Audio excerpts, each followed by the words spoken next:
Listeners, we have a local student here in Northern Colorado who has been invited to run in an event for Down Under Sports in Australia coming up soon. He contacted us recently, letting me know they have to raise $2,000 by May 20th in order for him to go. And he wanted to ask for any possible help. If you want to know more or would like to help Joseph Price get to Australia and live his passion of competing in an international cross-country event, visit downundersports.com/KNO-FOR. That's www.downundersports.com/KNO-FOR.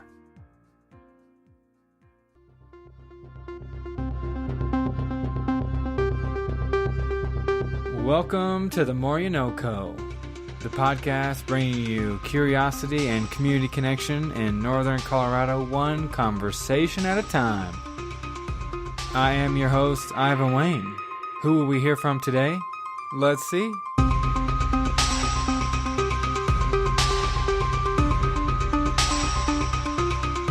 Everyone, the episode is here for our April local nonprofit of the month. Megan and her team at Free Our Girls do amazing work for our community. I don't want to steal any of her thunder, but I will say that when I started this podcast last year in August, I knew I would have to do an episode with Megan and Free Our Girls someday soon, and here it is, folks. So, without further ado, here we go. So I sit here on campus with Megan, and good afternoon and welcome. Good afternoon. Thank you for having me. Of course. Thanks for making time and joining us. Yeah, absolutely. So you're here representing Free Our Girls. Mm-hmm. What has been on your mind lately, and what are the things, the next steps, or the issues of today you all are working on? There are so many things. Right now, just last week, we announced that we have come into having a house that's going to be called Sparrow's Landing. We just kind of made that public announcement just this last week. Yeah, I saw the video. Yes. So that's been really exciting. With that house is going to come a huge expansion of services that is very much needed. We have very long wait lists for our services. So that house is just going to allow us to better serve the women and girls that we walk with. Yeah, so what all services do you provide for people who may not be familiar? So we do offer trainings and prevention work for primarily around like juvenile prevention to the community, to agencies and service providers. And then as far as direct services, our key direct service is our job training program that's focused on long-term economic empowerment. So that's our key service. And then with this house, we will be able to start offering support groups, one-on-one therapy, and kind of a day center model where we will offer food, showers, laundry services for commercially sexually exploited folks in our community. Yes, so I was going to ask, the people that you serve and that you walk with, as you so put it, are people who have had some sort of previous experience with human trafficking? Yes, so sex trafficking is part of the population that we walk with. Generally speaking, or kind of that big broad umbrella, is more commercial sexual exploitation. So that encompasses everything in the commercial sex trade where an individual identifies as having experienced exploitation or feeling like they're not there by choice, they're there by lack of options. And what makes it sex trafficking is either that individual is under the age of 18 or they have a third party trafficker or a pimp involved in that situation. Because I was going to ask you, I feel like a lot of people might exchange these terms of sex slavery, sex trafficking, human trafficking.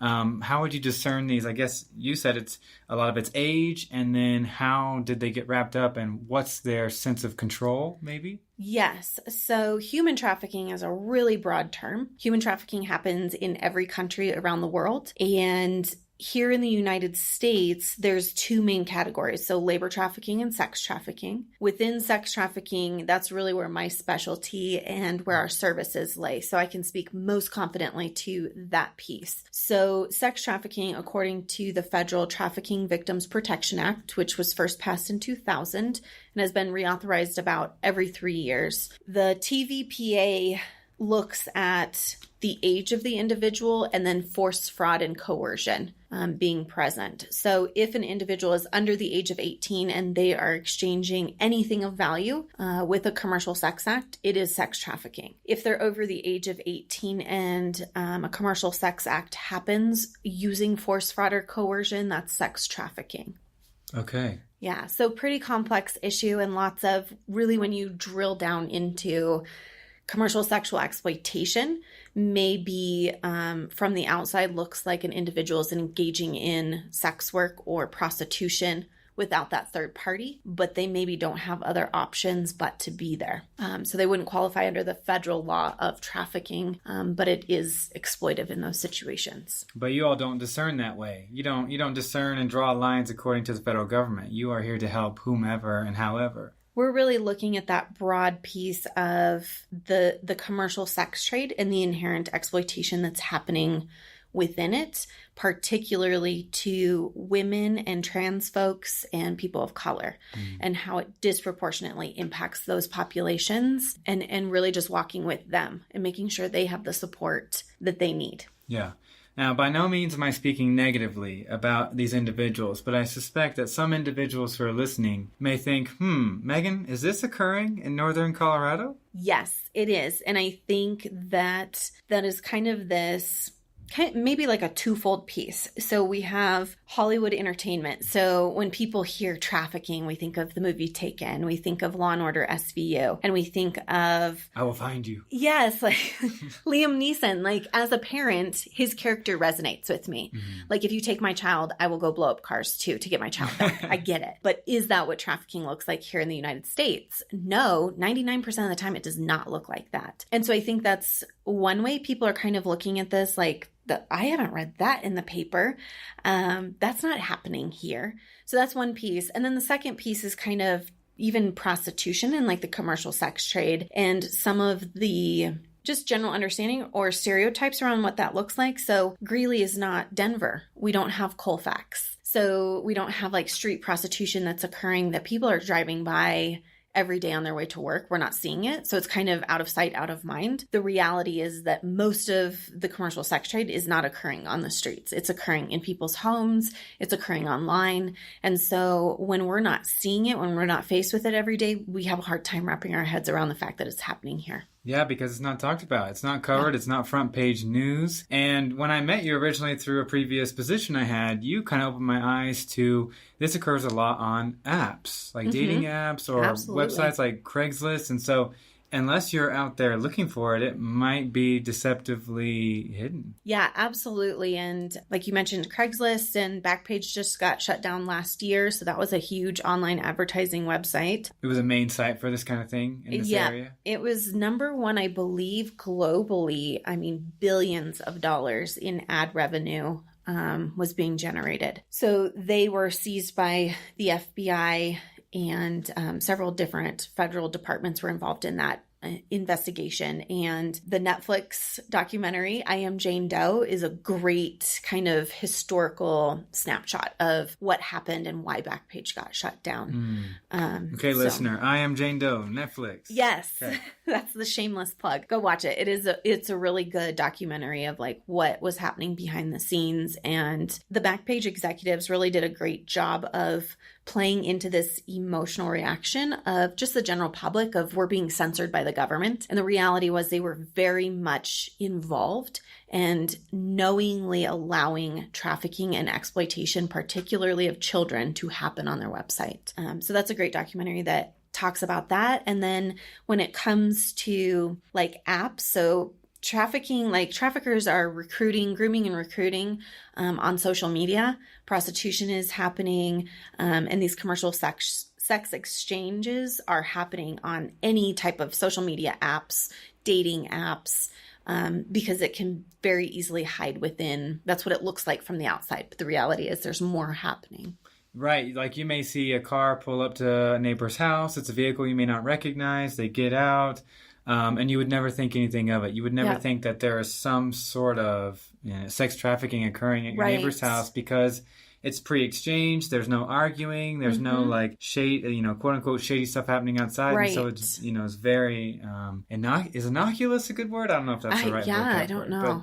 But I'm following you with where you're going with that. Yeah, absolutely. And so again, kind of that preconceived notion that goes back to like the Hollywood sensationalism of like these stranger abductions. You would see that if that happened at your neighbor's house. Yeah. And so that comes back to this place of like, we don't see it because a lot of people don't know what to look for. So you help survivors after this, but I think you all also try to get out there and shift people's minds, shift their perspective, educate them, bring awareness. I mean, since I met you and you gave me my training at my previous position, I have kind of seen things differently and maybe even been a little bit more aware to act on a couple of cases that could have possibly happened in our community because you added this lens to my mind. Yay, that's awesome. That wasn't there before. So you all do outreach as well? Yes, we do tons of trainings. When I came out to do the training for you guys, we were one of the only organizations in the state at that time doing human trafficking awareness, prevention, and response trainings. So since then, the state of Colorado has a human trafficking council now, and they came up with a standardized, what we refer to as like a human trafficking 101 curriculum. And so they provide this very broad training on labor trafficking, sex trafficking, all forms. And then Free Our Girls now has kind of these like 201 or 301 level classes where we're training specific professionals in their field of like, this is what it's going to look like for you guys. So in the medical field, what it's going to look like in an emergency department looks really different from how it's going to look in a middle school or a junior high. And how those professionals respond is going to look really different. So if anyone, we usually do this at the end, but it seems like a good time to bring it up. If anyone works for one of the specific organizations or they feel like a visit from Free Our Girls would be awesome to have, how would they contact you? Would it be your website? Sure. So they can go to freeourgirls.org and we have a whole page on our training options, and you can send an email through either our website or info@freeourgirls.org. To bluntly ask, how do people find you, or how do you find people? Where does this exchange happen? Because I feel like not only is this an unspoken part of most people's community, but to get out of it and to admit that they were there, and then to be brave enough to seek support and help. What does that look like for folks? It's a journey, and I think it looks different for pretty much every single person. So what we have done here in Northern Colorado is done all of these trainings. We've done hundreds of trainings. We've trained thousands of professionals and really been intentional with who are the high contact professionals, who's most likely to see these individuals come in and seek services. So training those individuals to recognize the signs, and then also providing them with information about Free Our Girls that they can give to individuals that they think may need our services. Right now we get about, I would say, maybe 20 to 25% of our referrals come from some form of law enforcement or victims advocacy referrals. We get about a third from other service providers that we've trained as well. And then we also get about a third of our referrals from word of mouth amongst fellow survivors. So a survivor being referred to us, and then they reach out to somebody they know that's still trapped or maybe on their journey to freedom and needing supports, and say, hey, Free Our Girls really helped me. Maybe you should connect with them as well. So we have this really unique mix, and it can look like very different for each person. So there's individuals that I may sit down and meet with one time, and we have lunch or coffee, just talk about where they're at and what they're needing. And sometimes that's just having another survivor say, you can do this. It's totally possible to come out of this and heal and move forward with your life and do really awesome things. So sometimes that's all that's needed, is kind of that peer support. Sometimes what's needed is a service provider referral to another agency that we've trained, and I can say, no, you need to contact this person at this agency. They're trained. They know how to do intake and get you connected with this service. And so doing some of those warm handoffs. And then some of them do come into our programs and receive services from us as well.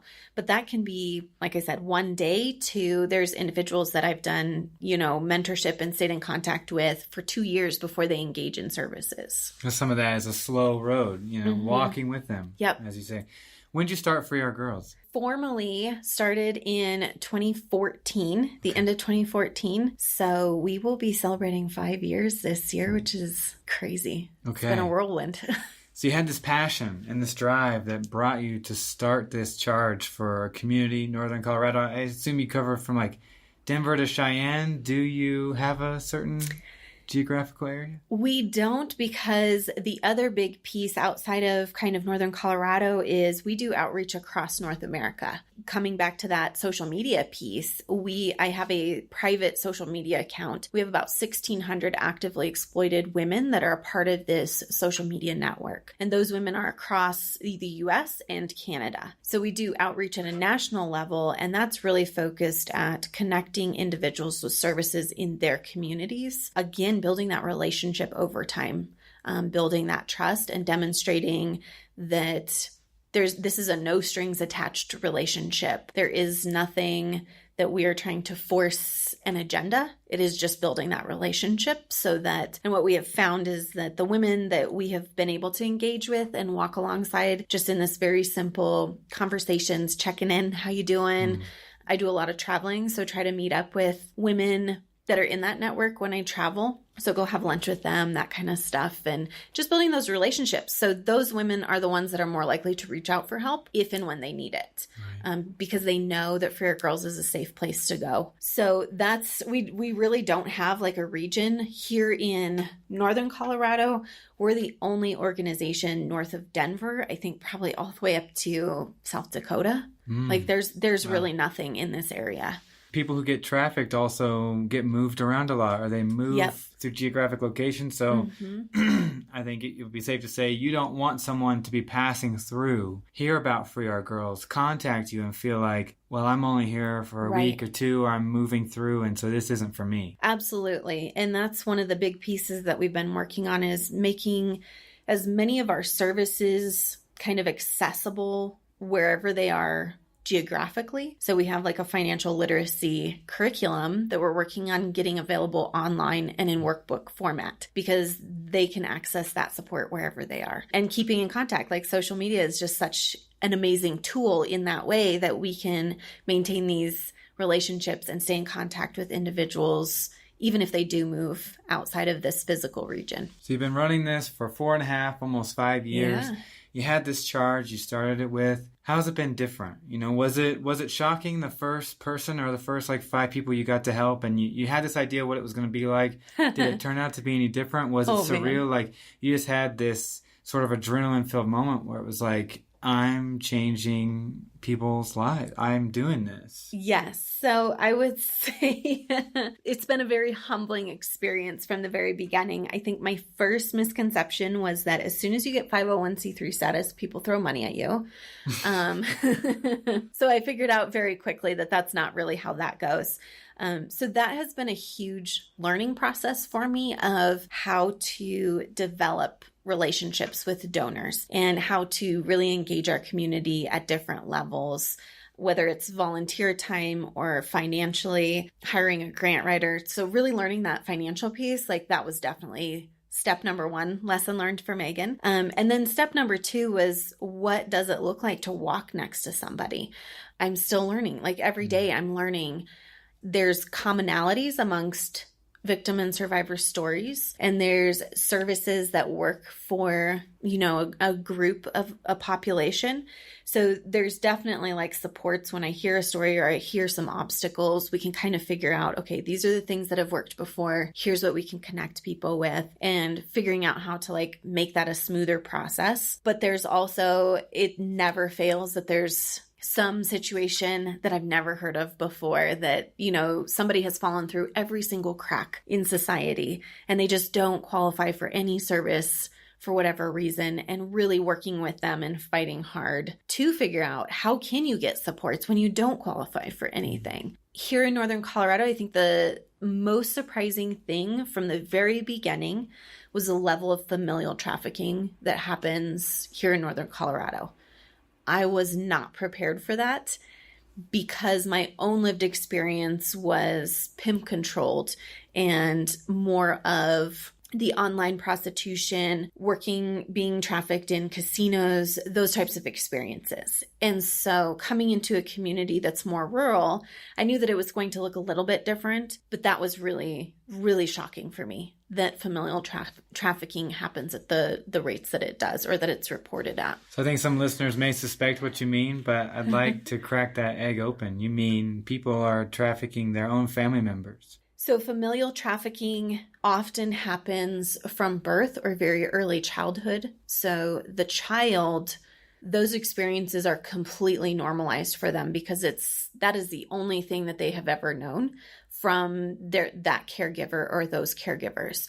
So the relationship that they have, they don't understand that that's not healthy. That's not how most families do things. So they're just groomed into this behavior and this system of exploitation. And it can take them a really long time to even realize that this isn't how it's supposed to be. And then on top of that, have this kind of barrier of, as in any form of, child abuse, and specifically child sexual abuse, if you tell anybody, you're going to break up the family. So that fear of, I'm going to lose my whole family unit. And you see such a overlay, I would say, with substance use. So parents that are using, needing to sell their children to support their addiction. And it's just this heartbreaking cycle to see somebody who had trauma and is coping through using substances to the point that they then sell their children. So yeah, I think that's like super depressing, but it's happening here way more than we think it is. I'm sitting here feeling helpless. I wouldn't even know. How do you help someone who's grown up like that and you meet them at 16, 18, 22? What do you mean I don't have to do this? This is my entire life. Yeah. How do you begin to help someone like that? It is such a journey, and a lot of times what we see is children, teenagers are introduced to the commercial sex trade through their family like that, and it becomes normalized. And then when they become teenagers, those are also the kids that are oftentimes struggling with substance use disorder. They're running away. They maybe are removed eventually from the home. And so then they move into this place of, I have to take care of myself, and this is the only way I know how to take care of myself. So it's a lot. It's a long process. That's why I keep you have to walk with people on their journeys. And it is a journey. It's not as simple as, kicking down a door and rescuing somebody. That point of exit for that individual is just the beginning of the hard work. Of starting to realize this isn't how things are supposed to be. My body is my own. It is not for anybody else to touch if I don't want them to touch it. Like those things they don't have a concept of that. Yeah. With that, you see a lot of dissociative identity disorder, very complex trauma, attachment disorders. So lots of therapy basically is how you start. That's really the push, is getting them into a safe place first and foremost, so they're no longer experiencing that abuse, and then really making sure they have quality mental health services. And you all experience attrition, right? Because sometimes you'll begin to work with someone and they're trying to get out of the system, but there are threats of violence. There are threats of, if you leave, this is what will happen to you. This is what happened to the ones that you love. This is not just a simple choice of me in my own life. It affects people they love, their own physical safety. And when you say walk with, I assume sometimes you're in contact with someone for a few months and then they disappear. And then you really hope you see that phone number again. Yep. And I would say that is the hardest part, is seeing, I guess, what would be considered in the courts or law enforcement, that recidivism, or in substance use, that relapse of going back. But when you start to understand what has happened to drive them to that place of that's the only perceived option is to go back, then you start to understand the story is more complex than, they like this abuse type of. So you hear kind of the same misconceptions around domestic violence of why does she keep going back if she continues to be abused? Understanding that there's way more to these stories than just, she likes being abused, or she's choosing this. So it's really hard. And it is, I think that's probably the biggest piece around self-care, is recognizing that that cycle of change exists, and individuals may go through all those stages on that wheel, and you may not hear from them for a while. And then they pop up and they're needing help again. And sometimes they're in a worse place than the first time. And as a service provider, that self-care piece is critical to be able to walk with somebody on that and know that it's a part of that journey. And what brought you to start this? Because there are many people who could be passionate about this type of thing. There are many people who might share these life experiences, but they say, I got out, I have peace, now I'm free. Sure. But you said, that's not enough. Right. I'm going to start this so that I can spend my life helping other people. Yeah, I think it was I feel like I'm still kind of in the thick of, my own journey for sure. So I initially, part of my healing process, I wanted to do public speaking here locally because I wanted to take back my power. There was a lot of rumors and murmurings, just having grown up in this area, that what I was doing was a choice and that I was just making poor decisions. And so public speaking was really my way of taking back control, telling my story the way that I needed it to be told so people would hear the truth. But in doing that, started to realize I can't just tell people this, because I'm having survivors come up to me and say, like, I've gone through these same things and nobody's ever said anything like this. I didn't know that what I went through was called trafficking. At that point, I didn't feel good about speaking publicly and not having any, what do you do when a survivor comes up to you? Shake their hand and say, have a great evening. There has to be more. Good luck. Yeah, best of luck. Thanks for letting me know. So that was really where I started to struggle with, this community didn't at that time have any supports. And even service providers were not educated on this issue at that time. So really realizing I have to do more. And so Free Our Girls kind of grew out of that. But also, I think, quite honestly, the other piece of that is I have 10 prostitution arrests on my record. So in looking at employment, what were my options at that time? So starting my own business and being an entrepreneur was a way, I like me, and I know that I work hard, and I know that I'm worth more than my criminal record, and that's just a piece of my story. It doesn't say what I will or will not be in a workplace. I'm just going to hire myself. Yeah.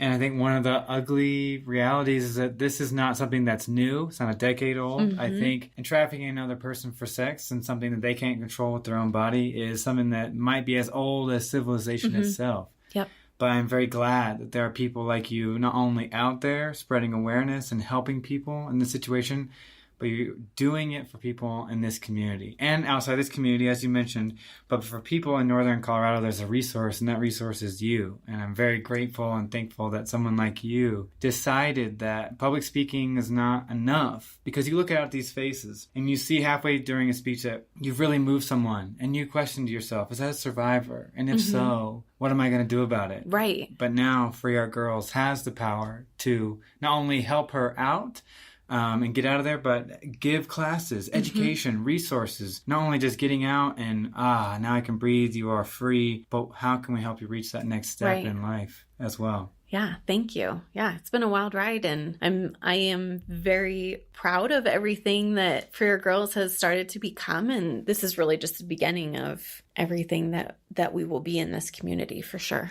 Absolutely. And we pick a local nonprofit charity each month to take half of any money that we earn as a podcast, and we give it to that charity.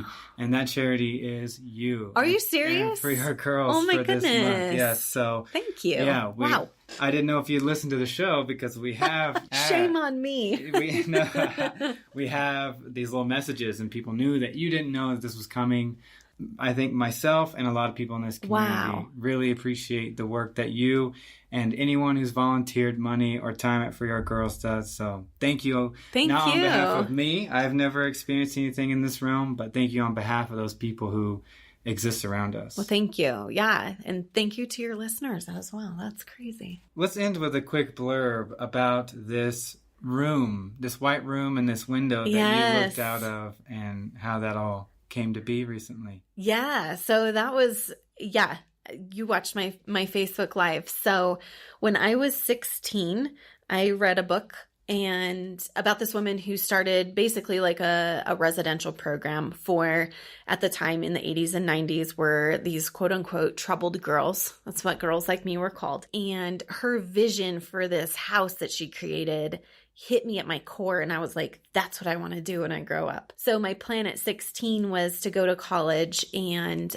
be a business major and start a nonprofit and have a residential home for women and girls. And then life came along and I got my PhD in life experience first. And then I came back and got my undergrad, and now I'm in grad school here at UNC. So I did it backwards. So I got the PhD in life first. At 16, I had this vision of standing in a white house on the second floor in a front bedroom and kind of like looking out the window, and the house was facing east in this vision. And so I've just always had that vision, and I didn't really know what it fit into, and maybe I just, came up with it. And so when I went to go see this house for the first time in December, and I walked in and I was like, wow, this is a beautiful house.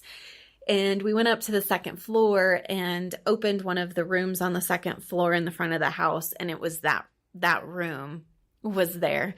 And I'm going to try not to cry because it's powerful.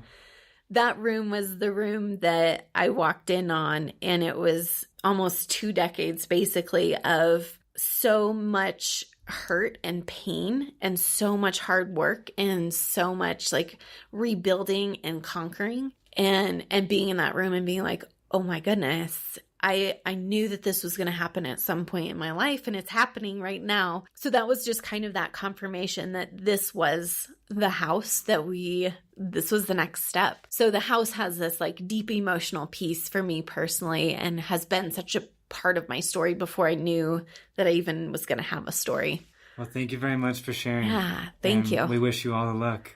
And just to repeat, if anybody is interested, they want to get involved, they want to donate directly to you, they have someone in their life they think should talk to you, how can people get a hold of you? So the best way to do all of the above is to go to our brand new website that we just launched last week, www.freeourgirls.org. So there's all types of information on ways to volunteer, ways to support us financially. There's information about Sparrow's Landing, our new house. And where's that at? It's actually just a couple blocks from here. So it's on 15th Street and 11th Avenue. So just, right up the street. And then also information about our services and how to get connected with us.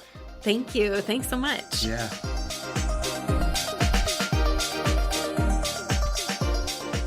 For more about this podcast or our other guests, visit www.themoreyouKnowco.com. We have had so many wonderful conversations, you have to give the other episodes a shot. You never know what you're going to find. Thank you to Trevor for mixing and editing all our episodes. Thank you to Kelsey for our awesome logo and artwork. And Russell Isaac Long, my man, and guest of episode 67, is responsible for all our music used here on The More You Know Co. So grateful for you, my friend. We will be back soon, listener. Who will it be? What the heck are we going to discuss next? Until next time, peace.